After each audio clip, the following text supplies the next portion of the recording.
Welcome to the Leadership Bootcamp podcast. This is Jeff Strauss. My guest today is Dr. Dawna Ballard, Associate Professor of Communication at the Moody College of Communication at the University of Texas at Austin, and author of the newly released book, Time by Design. Dr. Ballard is an expert in chronemics, the study of time as it is bound to human communication, and she researches what drives our pace of life and its impact on the communication practices and long-term vitality of organizations, communities, and individuals. She is a Public Voices Fellow, a research collaborator at the Mayo Clinic in the Knowledge and Evaluation Research Unit, and she serves on the board of directors for the Children's Advocacy Centers of Texas. In 2025, she and her co-authors received the prestigious David Myers Research Award for her study entitled Unhurried Conversations in Healthcare Are More Important Than Ever, Identifying Key Communication Practices for Careful and Kind Care, published in the Annals of Family Medicine. We discuss the differences between and intersections of time and experience, why relationships matter, aligning on concepts of time, how intentionally designing time can be the key to organizational success, why slow is fast, the importance of taking stock of how you spend your own time, and other topics. This was a fascinating conversation, and it was truly an education. I hope you find it useful as I did. And now I bring you Dr. Dawna Ballard. Hi, Dawna. Thank you so much for joining me on the podcast. I'm really excited to have you. Thank you for having me. Of course, it is a pleasure. And so today is actually a pretty special day. Your book launches today. Can you tell us a little bit about your book? Wow. So my book is called Time by Design, How Communicating Slow Allows Us to Go Fast. And it is the result of decades worth of research where I've looked at, always the goal is like, how can we be more effective at work? And how can, one of those levels of effectiveness is how can we show up on time and produce. And in particular, one of the big, more recent studies I did was looking at investigative or teams, multidisciplinary teams who did investigation, treatment, prevention of child abuse. And so it's time sensitive. How can we show up on time? How can we get all of these life-changing, life-saving issues in a timely fashion? And so the book looks at the distinction between thinking you're going fast, which really happens for a very short time and it tends to be very ineffective, and longer-term, sustainable, effective, true speed, which comes from what I call a slow communication design logic. That's interesting. When I was reading the book, which is fantastic, and I'll talk about that a lot more as we proceed, but the phrase that kept coming to mind was that military phrase that they used, slow is smooth and smooth is fast. And I think about that a lot when, I'm in an industry in tech that moves very quickly, and we tend to use as, the opens your chapter 3, the Mark Zuckerberg quote, move fast and break things. I'm paraphrasing. That tends to be an ethos for us in my industry. So reading the book was a real breath of fresh air, and it really spoke to how I try to lead my team in terms of communication and designing those slow communication logics. So I felt it very, very deeply, and I'm really excited to talk about it. Oh, wonderful. Thank you. You're welcome. Can you tell us a little bit about your background? What is chronemics and what interested you in the field? Okay, so my background, I'm a professor at UT Austin in the Moody College of Communication, and my area is organizational communication. So I became interested in this concept called chronemics. It's a whole field of study, and chronemics means the study of time as it's bound to human communication. I became interested in this actually in undergrad. So this is a lifelong pursuit I read about this cultural anthropologist field work where he identified two ways of viewing time, and one was the very American way that I was raised, and then there was this other relationship centered, event centered time, and it changed my life in a real way. Like, at the time I didn't know I was going to go on and be a professor, but I just thought, my goodness, I didn't know that there was more than one way to do this. I thought there was just one time. I was born and raised in Southern California, and I hadn't lived abroad, so I had no other sense. I came from parents who were super ambitious and were always busy and always doing things, and so I just thought there was a right way and a wrong way to live with regard to time if you wanted to get things done. And so I began studying it in grad school, and every paper I wrote was about time. And then I decided, at one point I wanted to actually go into consulting, and I felt like, I was making bargaining with my advisor. I was like, hey, okay, I'm going to go and do this job, but I want to keep studying this time stuff on the side, like on the weekends. I really want to keep doing this work. And he was like, yeah, you're not going to find time to do that. And I finally decided I have to, this matters so much to me that I'm going to stay in the academy and I'm going to study this. And 25 years later, this is my 25th year as a professor at UT, and I'm still studying it because time is so central to not just our work, but to our life, our quality of life. It just animates everything I do and all of the work that I do. So does that answer your question, how I come to it this? Does. It does. I'm curious about that. You're talking about Hall's Dance of Time. Is that what you're talking about? Yes, I am. Yes. Yeah, it's a good book, and I'm curious to talk about I think you're referring to the polychromatic and polychronic and monochronic time, right? Okay, yes. I find that topic to be very, very fascinating. So I read Hall's book, and I think your book really takes it to a place that Hall really never sort of set foot or maybe dabbled in a little bit. Because I found a lot of the concepts in Dance of Time relatable, but I think some of the concepts that you bring in your book, and we'll talk about this a little bit more, I think, maybe, the sort of multidimensionality that you bring. There's 12 dimensions, 10 to 12 dimensions of time. I think it adds a lot of depth to the original conversation that makes a lot of sense, particularly in organizational context. And so I found that very fascinating. What about the Dance of Time spoke to you in particular? Was it just the revelation that time doesn't necessarily have to be sort of linear and schedule driven, and the sort of concept that we think about time today, particularly in business, and that there could be more of a relationship driven approach? Or was it something else? Well, there were two things. One, it was that I was like, because again, I told you, I'd always planned to go into management consulting. I was like a business minor until I turned to be a psych minor, but I was always interested in work. And I was just like, man, there's certain kinds of work where we really need to be able to style switch depending upon what the task is. So we want our doctors to be very event-centered, right? Because our bodies are event-centered. Our bodies, they do not always cooperate with the time of day, what event it is, right?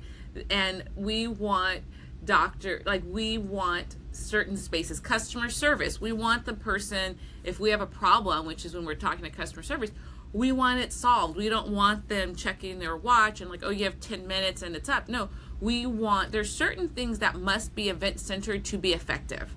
And so I thought, oh my goodness, we need to identify and leverage this other approach, because he was talking about it across cultures, and I was like, yeah, but even within a Western setting, we need to be able to utilize both of these approaches at different times.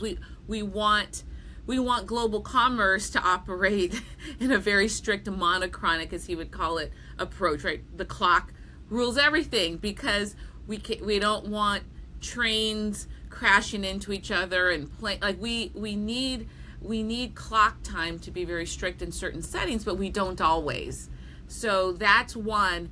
And then it was just the quality of life. I have just because I was in a very just overachieving, constantly doing, trying to fit in as much as I could kind of lifestyle. And this was, what I was modeled is like how to be successful in life, is that you do as much as you can and you try to fit in as much as you can to get these things done. So I was very successful at it in a very short-term way. Like I've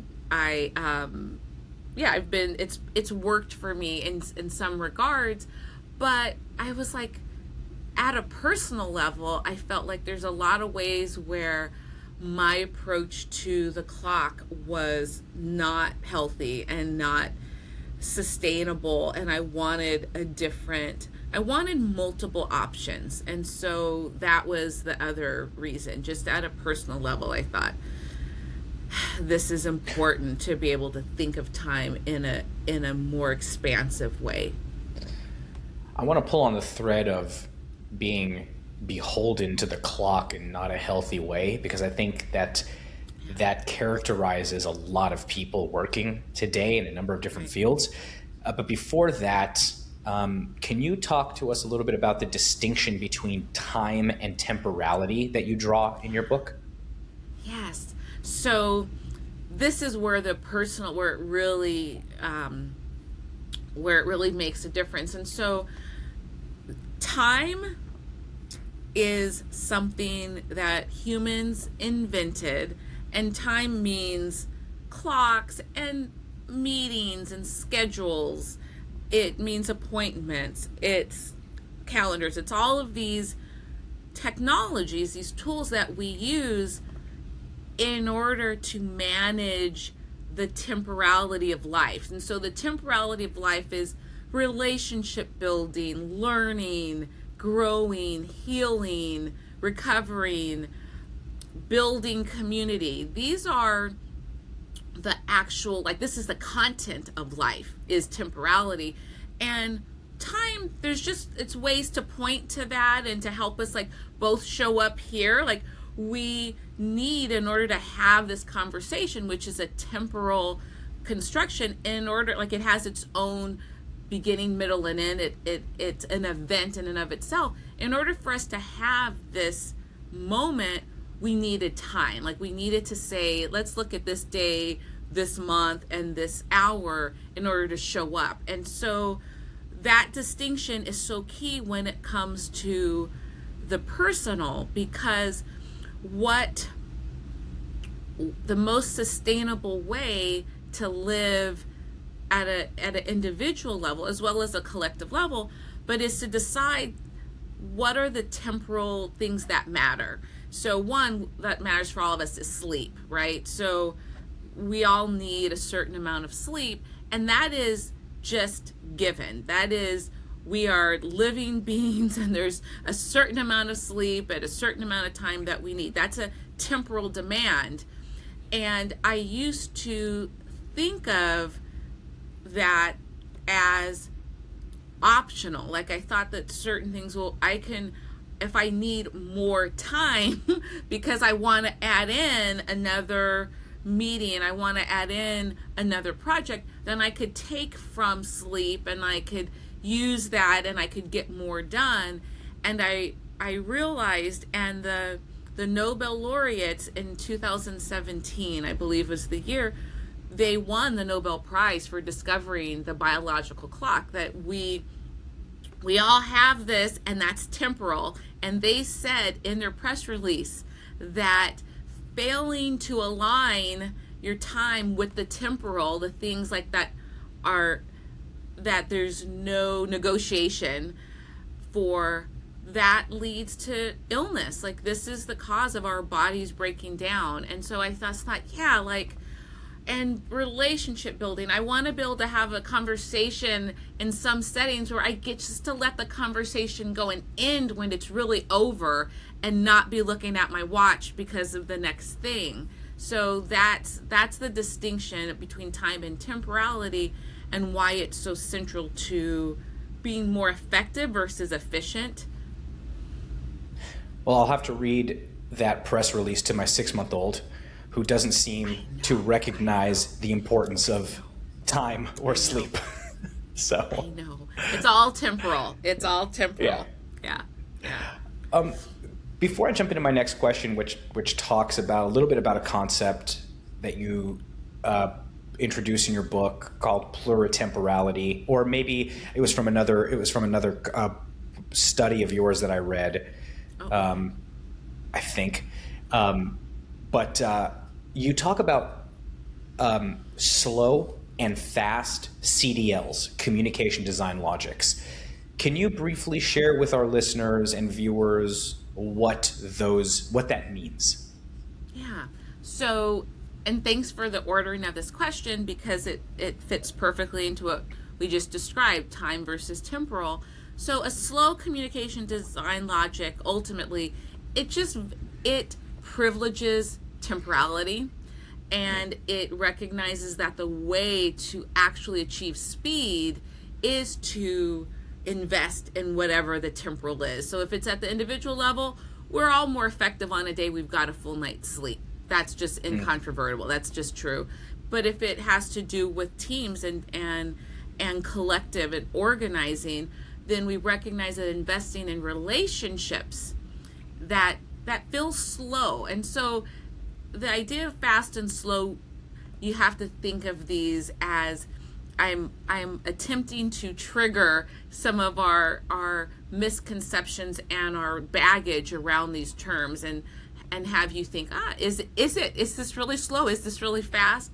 But that we privilege this thing that is slower. We have to slow down briefly in order to build relationships at work.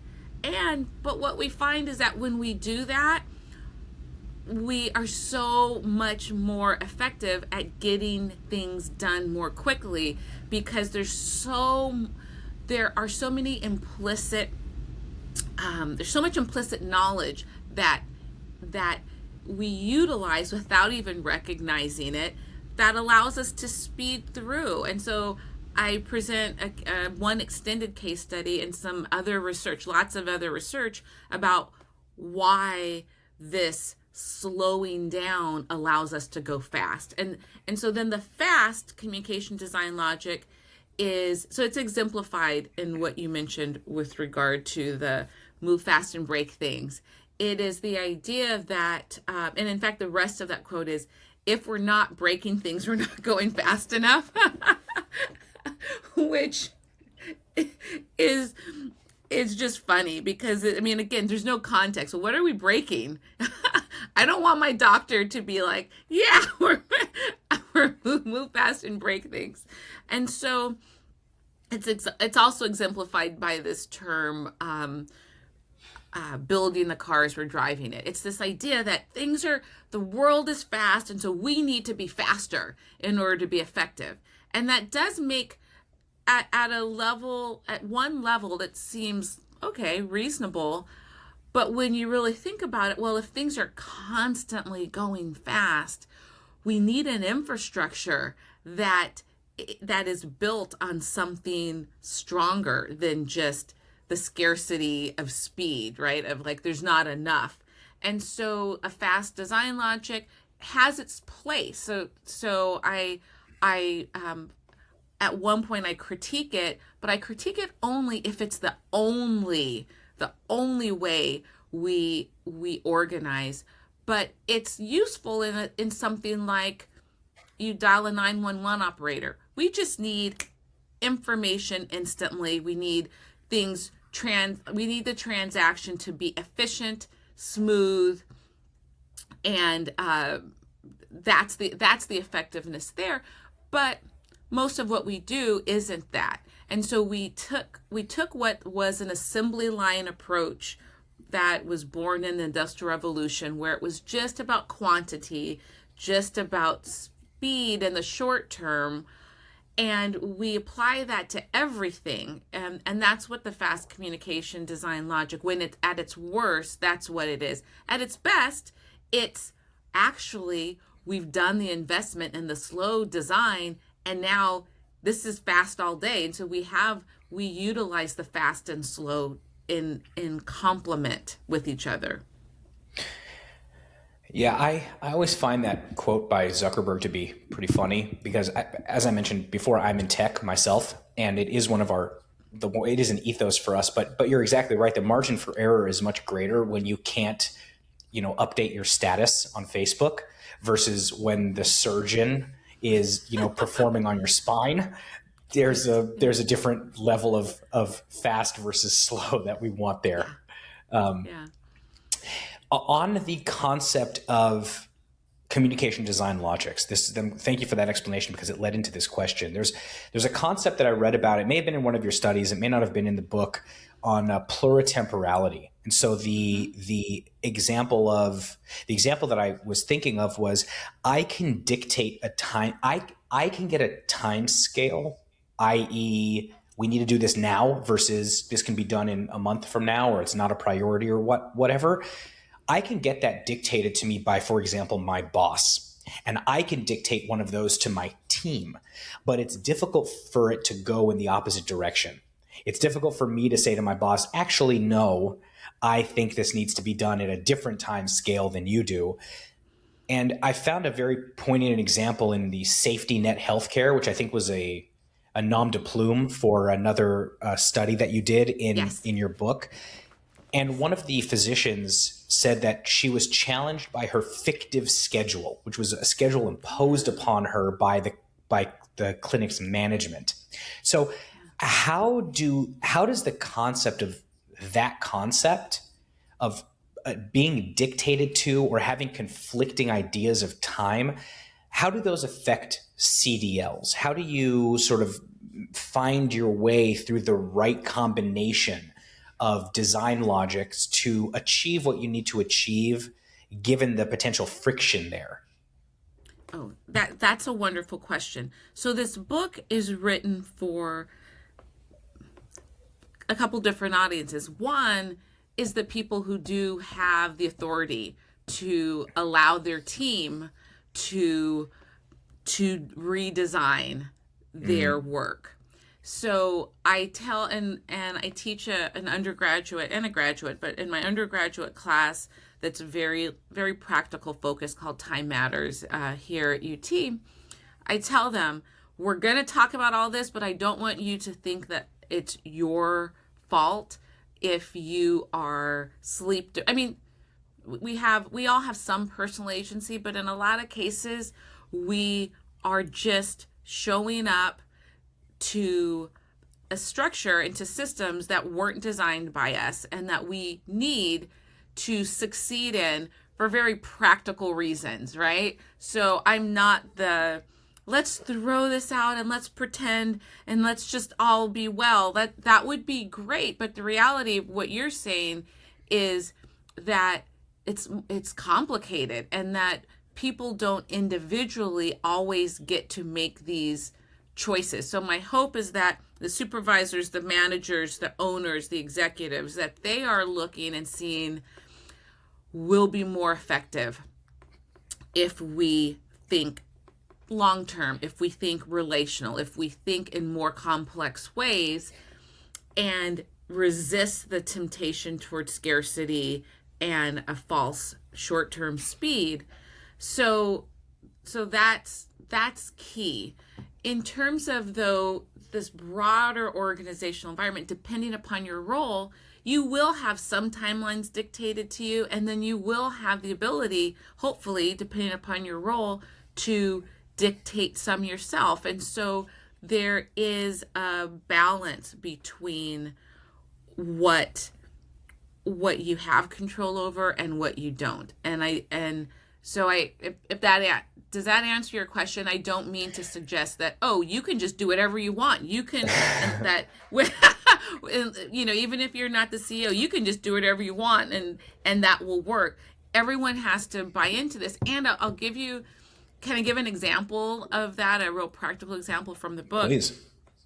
Is so I mentioned these multidisciplinary teams, and they really inspired the book, because while I was seeing these patterns throughout many years, seeing what was at stake for them. I mean, they really are, they save children. They keep children safe. In a perfect world, they're preventing this, and that's at a higher level for the organization. They're doing a lot of work around prevention, but for the teams, so these are made up of CPS workers, social workers, law enforcement, prosecutors. These are people who, when a child is reported as abused, they get notified. And they then have to go into action and make decisions about, can we remove, first assess the call, whether the veracity of it. Then, do we remove a particular person? Do we remove the child? They have very serious decisions that they have to make. And so they all come from different agencies, completely different public service agencies.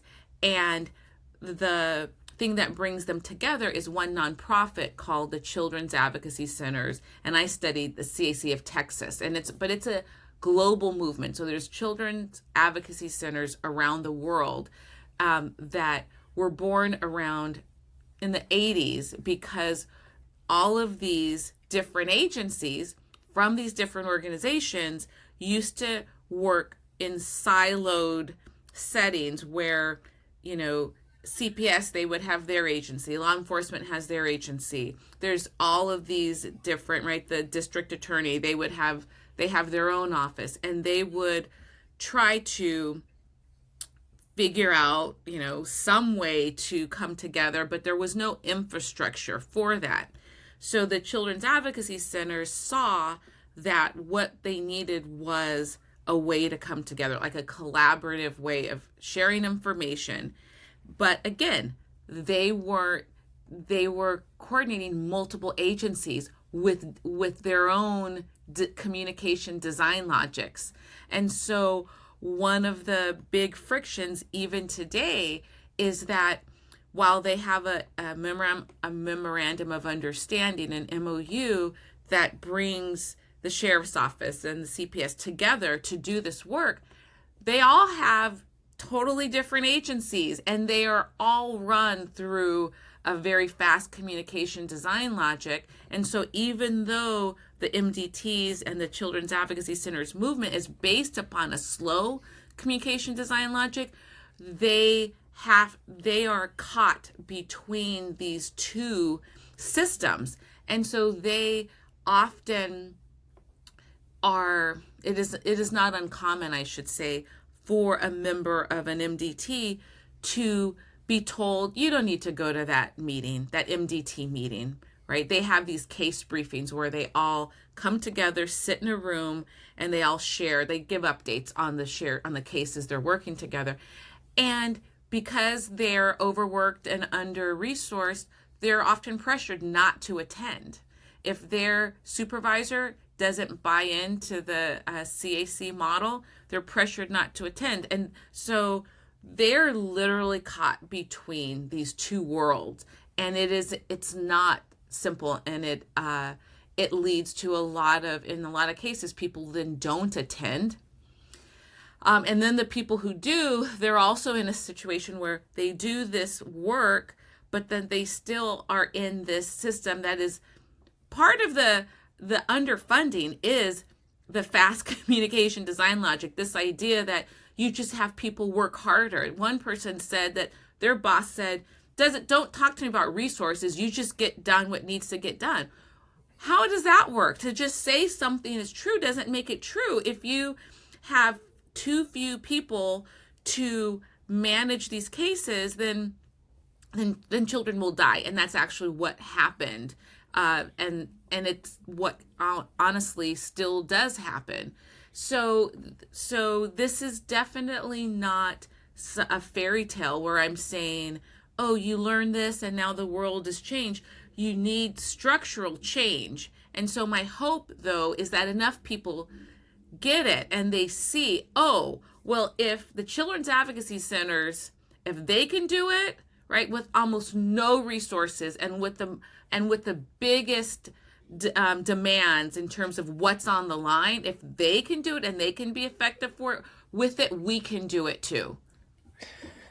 I think there are a couple of really poignant examples in there that are very relatable to a lot of different industries. First, I think the concept of the slow design logic, particularly around communication and relationship building. I don't think there's a single person who has ever had a job, no matter what the job is, that hasn't realized that building a relationship is like the lubricant that speeds, like reduces the friction in almost every other capacity of their work. And it's even true for, I'll share a quick example. We worked very closely with this team at my work, and we have good relationships with teams, and I work very hard as a leader of my team to ensure that we have very strong relationships with other teams. We invest a lot of time in meeting with other teams, understanding other teams' problems, and it has benefited us in many ways. And one of those ways was we had an incident recently at work where a partner team that we work with needed to do something very quickly. And we're a technical team, and I like to call us the execution arm of that team. So that team writes and creates policy, and we enforce the policy. And they wanted to execute something very quickly, and there wasn't a lot of communication about it, which frequently happens. You see this a lot in, I'm sure, every industry, but I've been in tech for the last 25 years, and you see it a lot in tech. Things move very quickly. People are unaware. It's very difficult to inform everybody all the time in the medium that they always want to be informed by. That's always a challenge. But in this particular case, there was no communication that went out about it. We call them breaking changes, right? So it was a change that broke something. So to Mark Zuckerberg's point, we changed something and it broke something. Yeah. And it caused an international incident. And it stemmed from the fact that this team wanted to move quickly, which is understandable given the circumstances. But, and this ties into another point you mentioned earlier about people not feeling empowered to change a CDL. It ties into a fact that nobody really said, or nobody really listened when people were cautioning, right? I think you need to communicate this change. I understand the priority, but people need to know about a change like this, and there needs to be it doesn't have to be an open forum for people to give public opinion. Like, it doesn't need to be like that, but people at least need to know about it. And that's important for a couple of reasons, not only to explain the rationale so people understand, but there are a lot of downstream consequences from that very simple behavior. Like, it builds trust. It encourages people to come to you when they have problems rather than not want to talk to you. The perception of your team and of you individually is improved.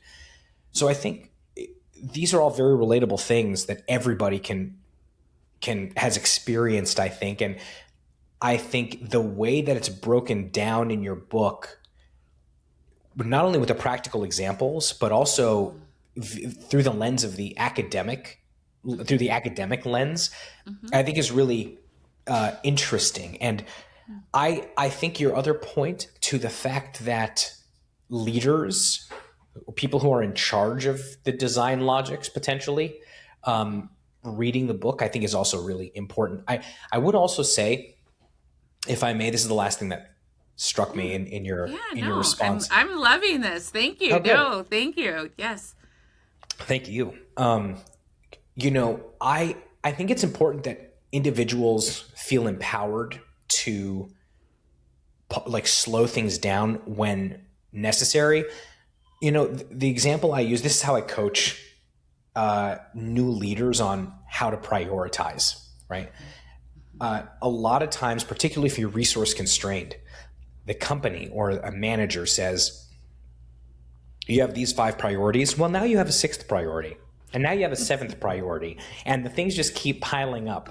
And, when everything is a priority, it's really nothing is a priority, or vice versa, right? Absolutely. I share a practical example of 2 ways that I show what's prioritized so that when things come into my team, we're able to reprioritize them effectively. And those 2 ways are, one is all of our priorities are listed transparently. We use a project management tool. So they're all listed in those project management tools.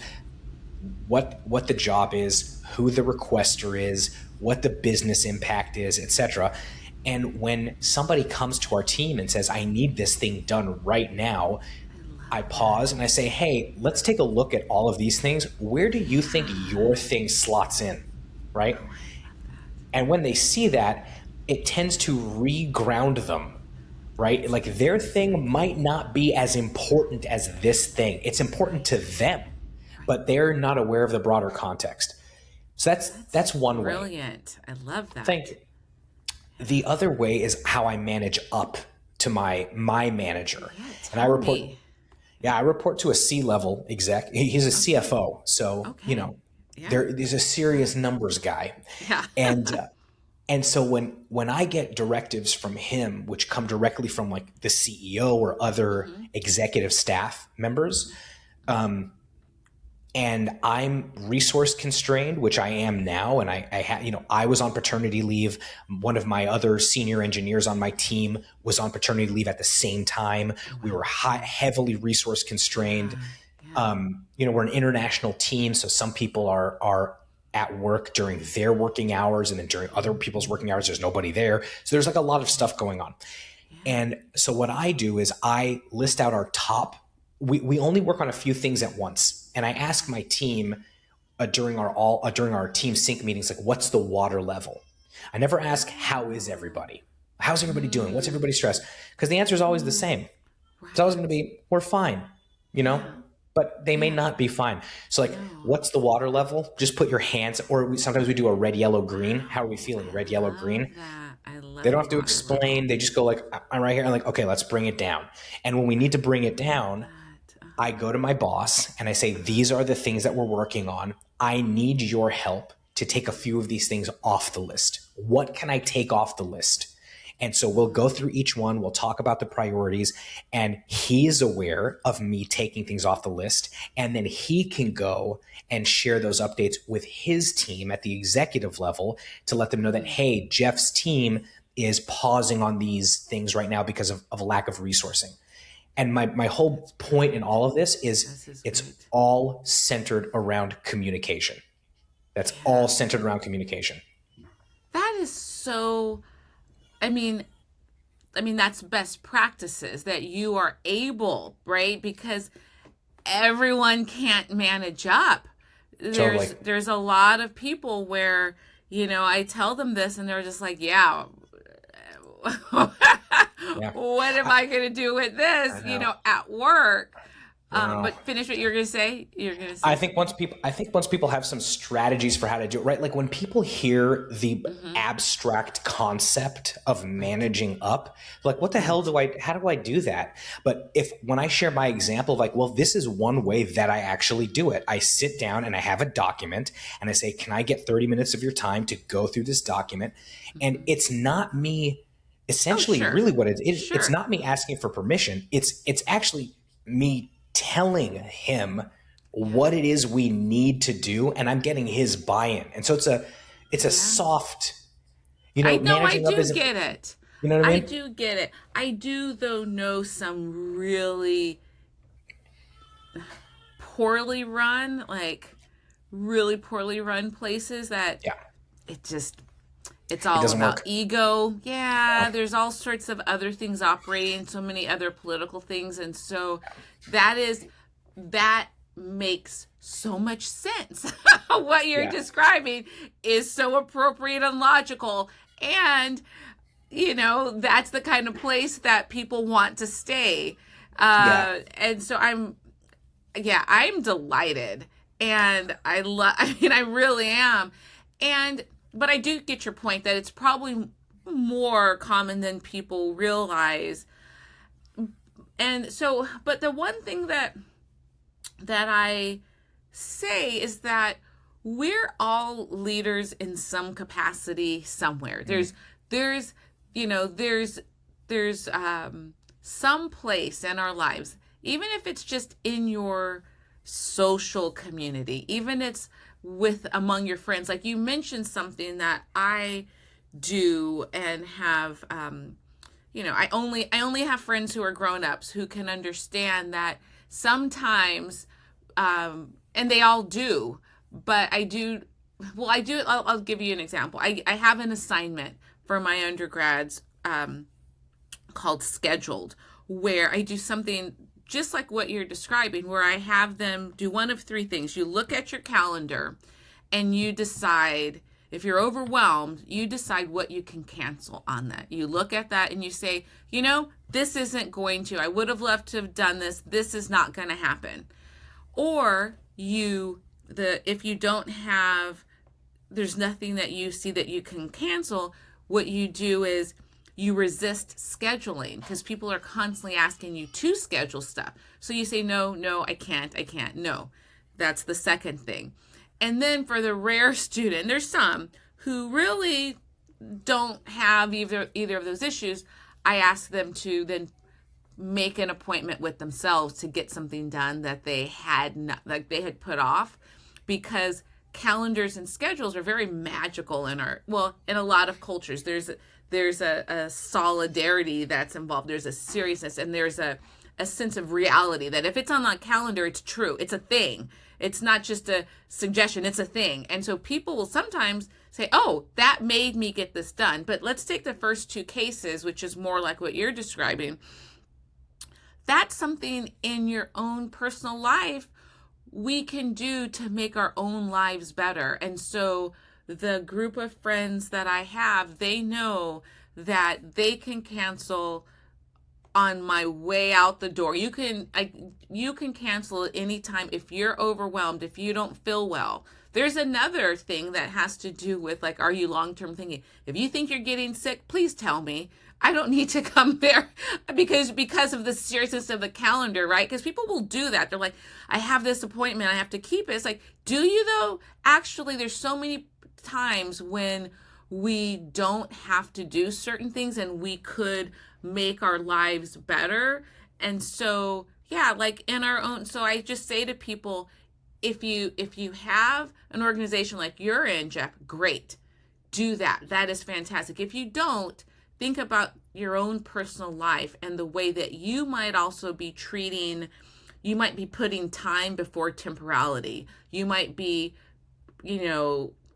honoring the clock instead of your body, instead of your relationships. And so we can find ways, and doing this in any aspect of our lives makes a difference. Yeah, I mean, I think from personal experience, having me reschedule on you multiple times, that I am not beholden to any calendar. And it's great. Yeah. It's so healthy. It's so healthy and so smart. I think to a degree that's true. I think there's a limit. Like I know people that just flake all the time and then they stop getting invitations, So maybe that's the consequence. Yeah, flaking is different. That's a different category. Yeah. Yeah. I'm in LA. There's a lot of that. I think it's like a feature of being in Los Angeles. Fair. That's fair. Your schedule. What was the assignment called? Schedule me. Scheduling. Scheduled. It's just called scheduled. Yeah. I like that assignment. It ties into another thing that I've mentored people about, which are time audits. And I think those are really important. You mentioned that in one of the chapters. I think you called it time shadowing in one of the things where, speaking of time and temporality, I have done time audits on myself and realized when I do my best cognitive work and then when I do my best sort of mindless routine type of work, right? Or work that I don't need a lot of cognitive capacity to do. And for me, this interview accepted, because this is a cognitive load of an interview for me, my best work is done in the morning. And so through that, my own time audit of myself, as I've looked at my weeks of my calendar, I have over time reconfigured it so that my most demanding things happen in the morning when I'm most energized, despite the fact that I'm not sleeping a lot because of my beautiful child. I'm most energized in the morning. I'm most awake, particularly after an energy drink or two in the morning, and I do my heaviest workload then. And then it tapers off because I start to get demotivated as the sun is going down. I like to look outside. I sit in front of my window. My window's right in front of me, and the sun sets in front of me. And so I see the sun going down, and I start to get really demotivated when it gets dark outside, and I just want to start shutting everything down. Yeah. So I think a scheduled type of exercise or a time audit type of exercise is really important for people. It helps you get the most leverage out of your day. Oh, and, absolutely. And I love the idea of scheduling blocks of time to to get things done on your calendar. I also think that people can, like, the calendar can be a devil, but it can be an angel in a lot of ways. And that's one of them. Yeah. Yes. Well, your example of the time audit that allowed you to reconfigure your life is an example of the literal, like, sort of one sentence summary of the book, which is design your time around your temporality, not the other way around. So you're looking at, so the temporality is when you have most cognitive energy, when you feel most clear. That's temporal. We can't change that. Like, when I tell people, oh, we invented time, we designed time, they're like, did we though? Yes, because they get confused. People always conflate and confuse temporal. So yes, we don't design the fact of birth and aging and death. Like, that is something that is a temporal process. We don't control how many months it takes to gestate a baby. Like, that's temporal. So I'm not saying we design that. What I'm saying is all those things that we don't design, we should design then our time to around those, respect those things. So it is a wonderful example of that. And that's why the scheduled exercise is another way of designing your time around your temporality. If you're just tired because it's the end of the semester and you realize, oh, this sounded great at the beginning of the year and now I'm so tired, you should cancel something so that you can stay home and rest and you won't get sick. Because how many people get sick at the end of, well, I'm around a lot of faculty and students, but at the end of the semester, because you've added all these things and you've not been willing to say, no, I can't. And I love that example of the way your team manages is it's a boundary. It's, if we say yes to everything, we are throwing everything under the bus. We have to be deliberate and intentional about what we say yes to, or we are literally saying that we are setting ourselves up for failure. Yeah, we can do it all. We just can't do it all right now. We shouldn't do it all right now. Yes, absolutely. Absolutely. I have another question about the concept of chronemic urgency, which you mentioned in the book. And I really like that phrase a lot. And in practical terms, we use Slack at work. And if you use any other sort of instant messaging tool, whatever it might be, I think that this, my feeling about this is the same. I like to say that Slack and tools like it are instant message, not instant response. And people tend to send a message in Slack and equate it to like walking up to you in an office and tapping you on the shoulder and getting your attention immediately. But I don't view it that way at all. And your example in the book of Patient Revolution's values, institutional values of unhurried, careful care, suggests that time can be intentionally crafted vis-a-vis corporate values. So my question is, why is it important that organizations deliberately consider communication as design in their values? Wow. Why is it important that they consider this communication design in their values? Well, because it's the infrastructure and the groundwork for everything. That if we're saying, because what it's saying is that we value relationships, we value people at its core, is what it's saying. That we know that the speed, the task, that only happens through people, and that we're privileging people and what they need, then it cultivates a sense of psychological safety where people understand. And that's why I don't think that flakiness, LA, which is I'm third generation Southern California, so I'll allow that, but I will just say, okay, California, but that when people are put first and their sense of well-being and longevity collectively is centered, you don't get flakiness. I think you typically get flakiness because people are burned out and people don't, right? They just are, their nervous systems are fried and they don't really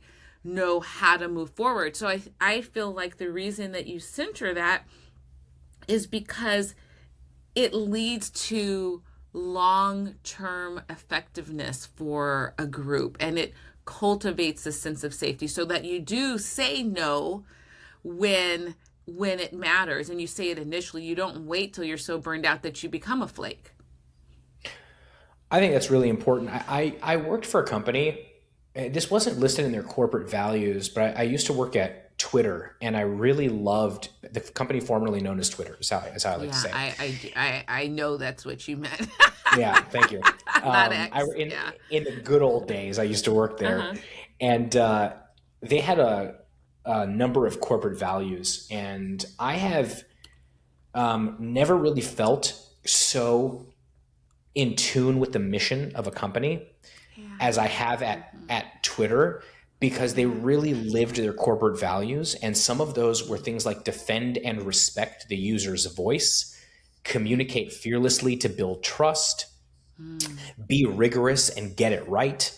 Like there were a lot of those corporate values that spoke to the idea of communication, doing the right thing and doing the thing right, and taking the time to be able to do that. And while there was always, competition at the time, actually, now that I think about it in retrospect, Twitter was sort of in a league of its own. There weren't really a lot of for a long big time. competitors to Twitter, right? Whereas in a lot of other industries, you have to beat out the competition. And so there's that chronemic urgency that's sort of always pressuring you from the top. I never really felt quite as in tune or believed in the mission of a company as much as I believed in Twitter's in its heyday, because of how those values and the fact and like those sorts of the ethos that it represented were built into the corporate values. So I love that Patient Revolution example, because I think the idea of unhurried, careful care is such a great, if I saw two, it's so fun here. Now that I think about it, actually, I'll stop my current train of thought. And now that I think about it, there's an urgent care facility that's like 2 blocks away from me. If I saw a facility that said urgent care on one side and then unhurried, careful care on the other, I know which one I'm going to go into. Right. So, such a funny example. That is a good one. I want to ask, pulling on the chronemic urgency thread, how do two people build a relationship when there are two different desires for measuring time. For example, in the example that we just talked about, urgent care, let's say, a doctor might consider a conversation transactional, whereas a patient doesn't want it to be. How do people find the right balance? Yes. So how does an individual, if you are being, if all you're getting is fast and you just need a minute, you need slow, you need unhurried, how can you, like, what agency do you have over that other person? Sometimes, and this is just a practical thing, sometimes I just ask someone, how was your day? You'd be shocked at how few people go through their day with someone asking them. This even happened once. I did this when my daughter was like 2 years old, maybe, and we went to the ER because I thought, and she hadn't, thank goodness, but I thought she had swallowed one of those bad batteries. Like, well, not that there's any good batteries, but there's some that are the little tiny, like, calculator batteries are just like, that is, and so I rushed her because she was playing with I think my calculator, and then I couldn't find it, and then I like rushed her to the ER, children's ER, and so now I'm like, okay, I'm in the place I need to be. So then the doctor comes in, and so I'm less freaked out, and the doctor comes in, and I just said, how are you? And she was like, did you just ask how I am? And I said, yeah. She was like, I don't know when anyone's ever asked me that. And so that sometimes the person, it's, there's this inertia around speed where people, that's just all that they're feeling around the fast. And if you can ground momentarily into slow, and again, I wasn't saying let's go out to lunch. I was just saying that if we can stop for a moment and both be clear, this is going to go better. Like a second, like you're here now, you're in the room. This second's not going to matter. It mattered when we were at home and I was like Googling what the heck, how serious is this? And like racing there. That's when it mattered. But now we're here, we're at a hospital, 2 seconds for me to ask how your day is. That's actually going to help us to, so let me add a concept that we haven't talked about so far. So one of the things about slow, or I'll say 3 things that what we've been describing without naming, it's nonlinear. So we've been saying that you have to slow down and to go fast. That's just saying that it's nonlinear, that it's not just fast, fast, fast. It's that you do it and you have, suddenly you have fast. So that's number 1. The other is that we've also been implicitly describing is that it's about longer term. It's not just about the short now, but it's about the future as well, because we're often talking about things that matter in terms of relationships. But the third thing is transcendence. And so, because you mentioned transactional, and so a transactional understanding of communication is that I always know the exact thing that you need and that I can give to you, and that is just a simple transaction. So for 911, it's very transactional. It's pretty clear. We need to just identify the problem and the location, and they need to send someone. That's a transaction. But with relationships, even if it's a short-term relationship in an ER setting, there is the possibility of transcendence where you simply stand in relationship to another person's humanity and just recognize that we're all better and we're all speedier, we're all more effective when we are grounded into just a sense of things are okay in this moment. No matter what's happening, like, you're here. I was just so happy to see her because I'm like, okay, the doctor's in. So we could just, like, in that moment, how are you doing? And then, because out of that comes, right, that's where the sharpness, and it sounds woo woo, but it's not, because we know from research on mirror neurons, we know that people, like biologically, when we pause just imperceptibly, and I mentioned this study, and there's just this, just almost, you just barely can feel it, but there is just this moment where we recognize, okay, here we are here together, that our brains actually sync up. And that's when, and again, I don't know how or why, this has been studied by neuroscientists, and they've seen this in fMRI studies, that's when we start to complete each other's sentences. Complete strangers can complete each other's sentences when they enter that space.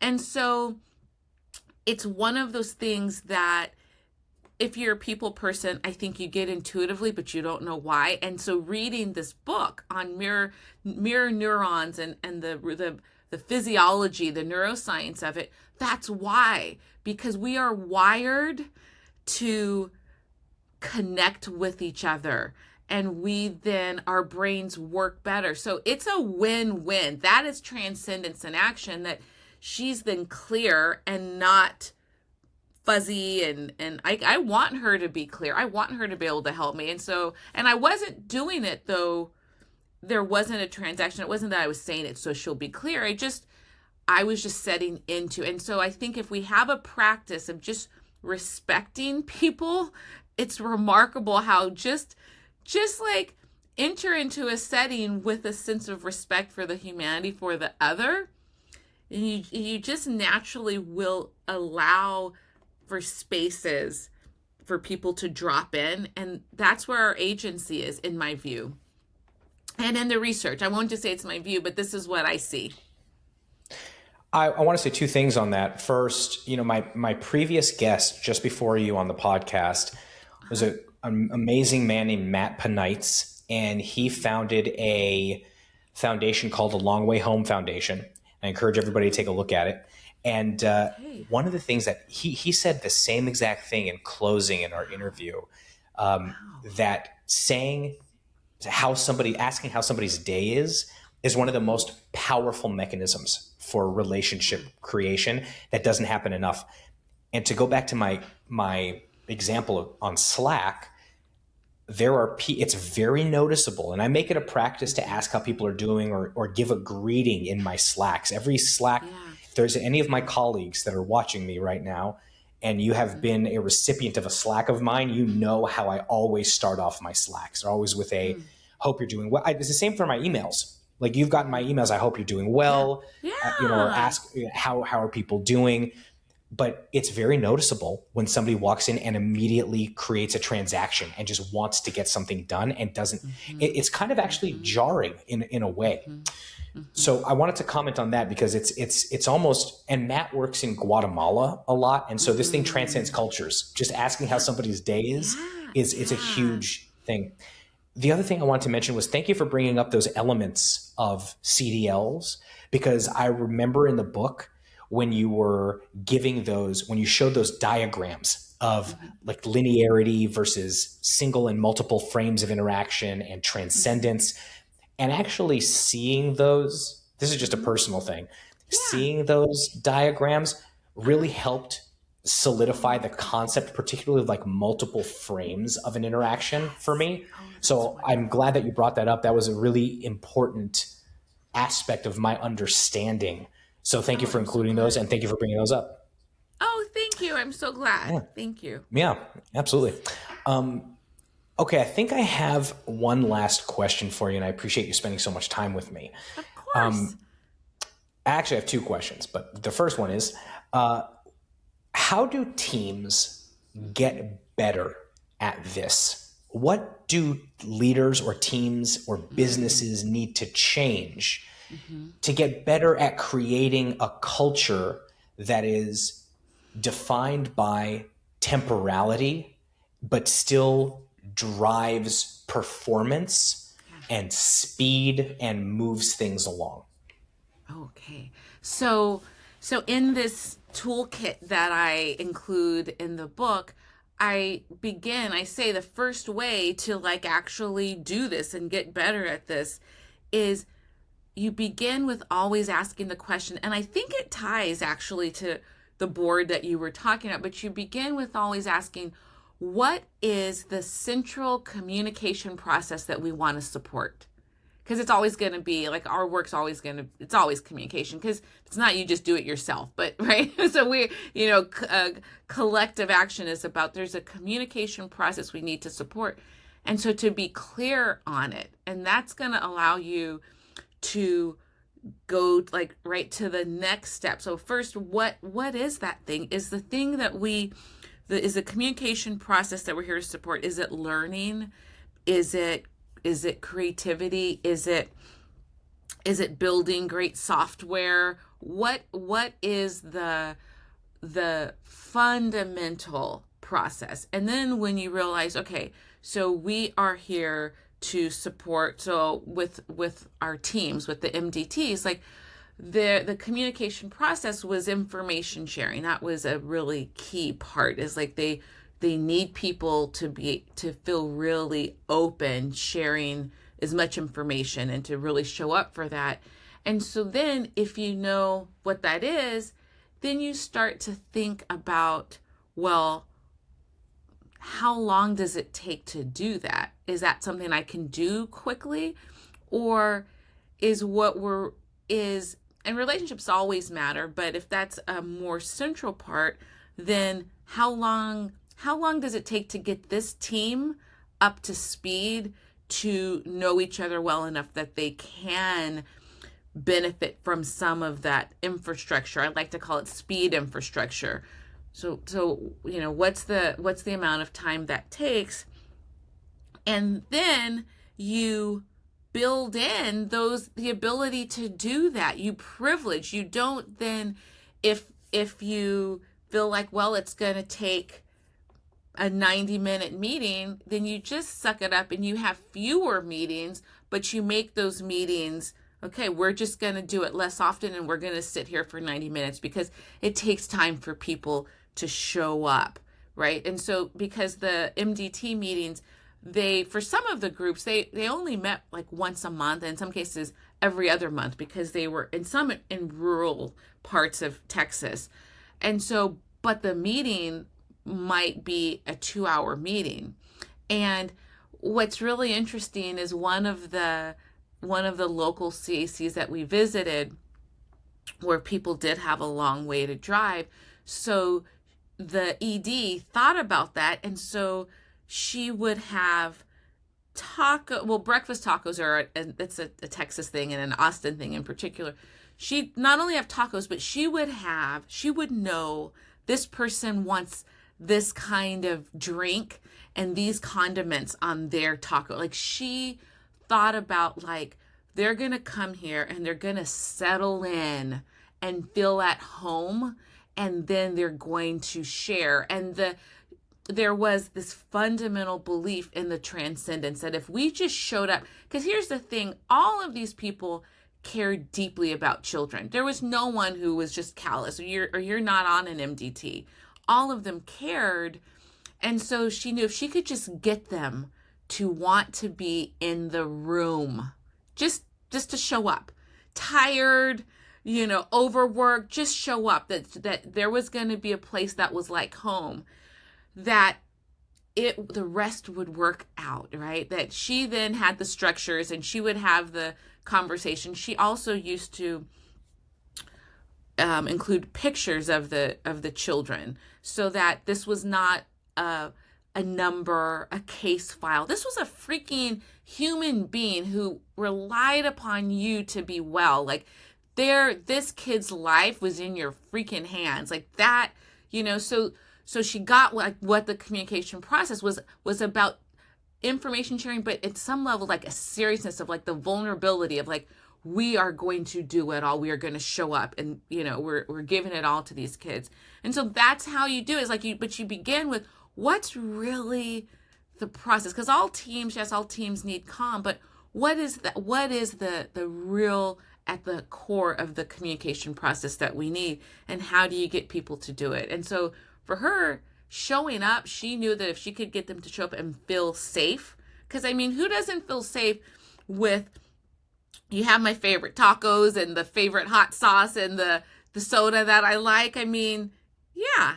So that's how we get better at it, is continually going back to what is that process, and then what does that process need in order to proceed. I find it interesting. This is a quick non sequitur, but I find it interesting how the only two, it feels like, foods that need qualifiers as breakfast foods are burritos and tacos. You said breakfast tacos. I'm like, and now that I think about it, you don't say breakfast anything else. It's just breakfast tacos and breakfast burritos. Yeah. But I think you're absolutely right. You know, psychological safety is really, I think, a foundation. It really, again, it does stem from the communication. I spend a lot of time ensuring that everybody on my team can show up to any meeting that we have. And really, I encourage them to show up even no matter where it is, as who they are authentically. You know, they can just be who they are. They don't have to have any pretenses because they're at work. They can just be who they are. And the other thing that I think is important for people to understand is, you know, your book, given a playbook for how to do this and all of the science behind it and the great examples and the thing that really stuck with me and I want to buy a print of is the art exhibit. I think Rock Standard Time is what it was called. Yeah. I need, we're building this new house and I need one of those. I need a print for the house because those are so poignant.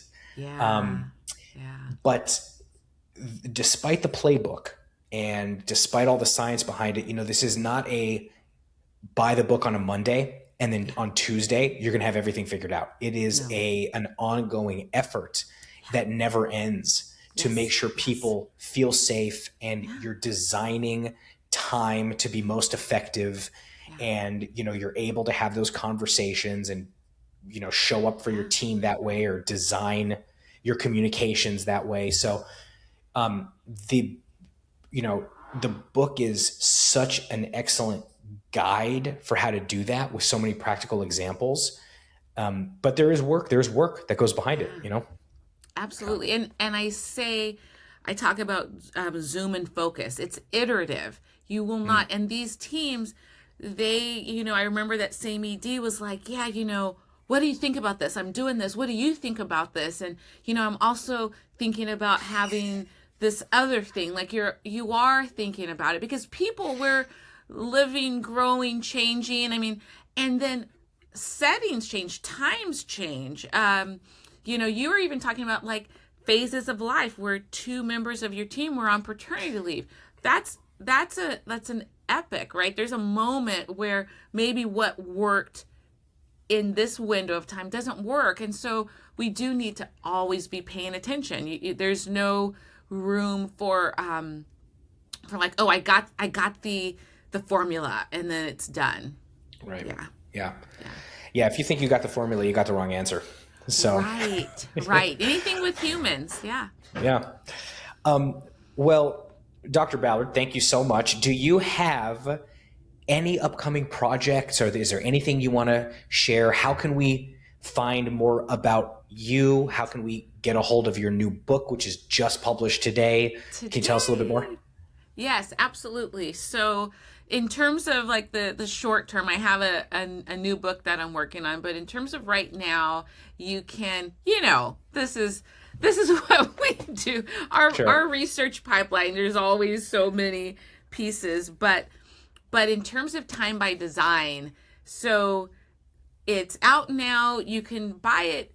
If they say anywhere books are sold, it sounds funny, but it's true. Like, you can go to MIT Press and you can buy it directly there. If you want a Kindle version, you can go get it on Kindle. And here's the thing.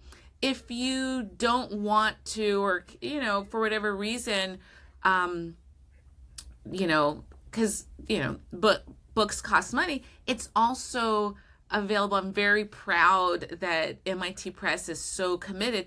At some point later this month, soon, it will be available via open access so that you can you can just download it. It won't be as like in the little, a little book form or a little Kindle, but the information, it's there because I believe so strongly in this and in its ability to help, and in just the fact that we all deserve better work lives. Like we all deserve like to have all the various pieces of our lives to be to benefit from, the transcendence of human interaction. So getting the book in whatever way you would like, and then you can follow me on Instagram at I Teach Time. And that's in LinkedIn. You can find me on LinkedIn. And social media is something that I'm new to, but I'm realizing that it's just part of making sure that these ideas are out there in the world, because you spend your life doing this work, and if it's only other people in the ivory tower here in the academy who are reading it, then it's not enough for me. I really want this and wrote the book to be accessible so that anyone can read it, anyone can benefit from it. So that's my latest project. Well, that is very commendable to provide it on open access. I think that's amazing. My final question, that was going to be my final question, but since you mentioned social media, how are you designing your life around Instagram? That's a great question. I have kind of a love-hate relationship with anything that is too bite-sized and too, like without context. But it's all, it's a great example of the complementarity of fast communication design logics, which is what Instagram is, and the slow. And so that you can, and that was the reason for the open access. You can get these bite-sized ideas, but then you can go and like dive in, and you can, because books are beautiful and slow, so you can just enjoy that process. So yeah, I am still in it's figuring out like that whole process. And that's a beautiful example of just the fact that we are always going to be learning, and that I am in this iterative stage now of how do I engage with that without it taking up so much time, or without me being online, because I want to be online and then I want to be offline. Like I have about a 15-minute limit on my, like automatically it shuts off. And so Nice. because I want to, it shortens your attention. I mean, there's just so much data out there now that too much online exposure, social media, because it's so short, it shortens your attention span. And I want to be able to sit in long conversations and listen to people and not get easily distracted. I think our attention is our most important commodity that we have nowadays, and everybody's fighting for it and trying to exploit it. Yeah. And for that reason, I don't have social media. I got off of everything except for LinkedIn because it's just too much of a, probably to my own detriment, because now all my friends, they text message me memes. So instead of, which is insane. It's like sending a smoke signal of like your message. It's crazy. It's so funny. That is so funny. Yeah. And I can't even see it. Like I have to click on it, and then it's like you have to open the app, and I don't even have the app. So it's so funny. Yeah. It's a funny little conundrum there. But Dawna, thank you so much. It has been a real education. Really appreciate your time. And I can't encourage anybody enough to go get your book, Time by Design, available on Amazon and anywhere books are sold. Yes. Thank you so much. I enjoyed myself so much. Good. Jeff, thanks for having me. My pleasure. Thank you.